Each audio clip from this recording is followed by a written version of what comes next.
বর্তমানে রাউজানে কিন্তু আমরা একটা অপারেশন করে কত 11টা না কটা হাতিয়ার উদ্ধার করা হয়েছে না, 11টা হাতিয়ার উদ্ধার করা হয়েছে এবং ওই সন্ত্রাসীও বেশ কয়েকজনকে এই ধরা হয়েছে এবং ওইগুলি কিন্তু আপনাকে ধন্যবাদ, আপনারা কিন্তু এটা মিডিয়াও প্রচার করতো। আপনারা যদি বলার পরেই কিন্তু আমরা এটা করছি। তারপরে আমি বলবো রাউজান, ফটিকছড়ি এই জায়গাগুলি একটু ডিফিকাল্ট এলাকা, এটা আগেও ডিফিকাল্ট এলাকা ছিল, এখন আমি বলবো ঠিক আছে, যেহেতু এই এলাকাটা তো প্লেন না, অন্যান্য এলাকার মধ্যে যেহেতু অঘটন ঘটে তারা আবার পাহাড়ে চলে যায়, যেহেতু এই উপজেলাগুলি অর্ধেক পাহাড় অর্ধেক হলো আবার সমতল এলাকায়। আর পুলিশ কমিশনের এই পুলিশ কমিশনের ব্যাপারে এখানে আলোচনা হয়, বাট পুলিশ কমিশন আল্লাহ দিলে হয়ে যাবে। হওয়ার পরে আগে হয়ে লোক তারপরে কি সুবিধা হবে সেসব বলবো। না না না, আমি তখন ওইটা হওয়ার আগে আমি এটা কীভাবে বলবো।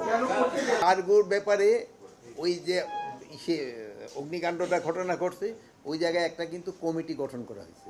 ওই কমিটিতে আমাদের প্রধান হলো আমাদের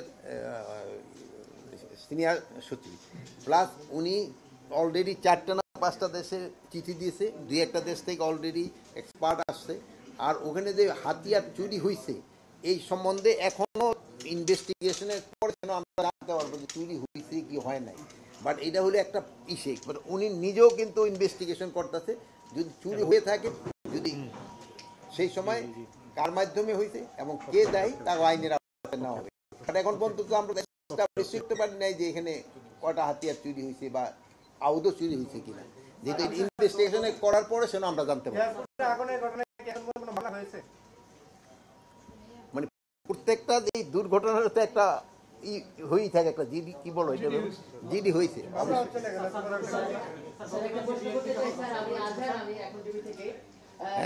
উনি আবার আপনার আগে বলছিল এটা ওই যে সেটা আমাদের আরপিও গুলি হচ্ছে না, আর প্লাস এবার ক্ষেত্রে ওই যে একটা কি জানি তোমরা করছো না, ওই যে যারা থাকবে ওই যে ইলেকশনের সংক্রান্ত ব্যাপারে যারা ইলেকট্রাল ইনকোয়ারি কমিটি থাকবে, কারো কোনো ধরনের এরকম নেগলিজেন্স থাকলে সাথে সাথেই তার আইনি আওতায় নেওয়া আসা হবে। আগে যেমন খালি ওই জিডি করে রাখতে তো কেস না, এইবার সাথে সাথেই তারা পানিশমেন্টের আওতায় নিয়ে আসা হবে। পুলিশের করতে আমার নির্দেশনা ইলেকশনটা হইতে হবে ফ্রি, ফেয়ার, ক্রেডিবল এবং উৎসবমুখর। যে যদি কেউ কোনো জড়িত থাকে তারে আইনের আওতায় নিয়ে আসা। নিরাপত্তা বাহিনী বা যে কোনো বাহিনীর বা যে সিভিলের যার কাজ মাধ্যমে কোনো হত্যাকাণ্ড হোক না কেন, ওটা প্রত্যেকটাই আইনের আওতায় এবং আইনের মাধ্যমে ওইটার ফয়সালা করা।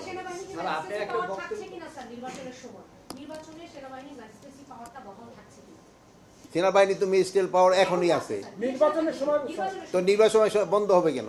আমরা কি বন্ধ করছি নাকি? নির্বাচন আসুক সেই সময় জিজ্ঞেস করেন। এত সব কিছু যদি আগে আগে নিয়ে থাকেন তারপরে নেক্সট মিটিং এ কিন্তু আপনার ঘরে আমরা ডাকবো না, সব উত্তর তো দিয়ে দিচ্ছি। হ্যাঁ, 2014, 2018 এবং 2024 নির্বাচনে যারা ছিল তাদের আমরা ম্যাক্সিমাম চেঞ্জ করার চেষ্টা করব, কিন্তু হলো কি আমাদেরও একটা লিমিটেশন আছে, আমরা তো সবাইরে তো পারবো না। আমরা প্রথম দেখবো যে যারা এই 3টা নির্বাচনের সাথে জড়িত ছিল তাদের আমরা প্রথম বাদ দিব, তারপরে আমরা দেখবো যে 2টার সাথে জড়িত ছিল তারা, তারপরে যদি দেখি না আমার কাছে আরও অ্যাসেট রয়ে গেছে ওইটা তো আমি একটার সাথে জড়িত তাকে বাদ দিয়ে দেবো। যদি আমি দেখি যে না, আমি তখন নতুন রিক্রুট করে নতুন অস্তিত্ব নিয়ে আসতে পারবো না।